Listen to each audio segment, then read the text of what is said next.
জনতা আসসালামু আলাইকুম রহমতুল্লাহ। আমি শুধু একটি কথা বলতে চাই, আগামী নির্বাচন হবে ইসলামের নির্বাচন। আগামী নির্বাচনের শোষণ মুক্ত, দুর্নীতিবাজদের ঠেকানোর নির্বাচন এবং নতুন বাংলাদেশ গড়ার নির্বাচন। আগামী নির্বাচনে যেন আমরা ইসলাম প্রতিষ্ঠার গ্রহণ করতে পারি, সেই আহ্বান জানিয়ে আমার বক্তব্য রেখেছি।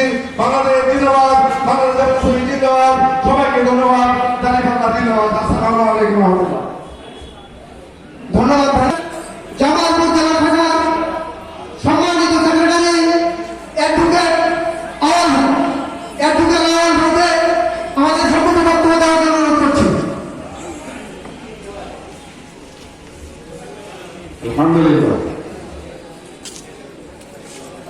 বাংলাদেশ জামাত ইসলামী যুব বিভাগ কর্তৃক আয়োজিত আজকের এই বিশাল সম্মেলন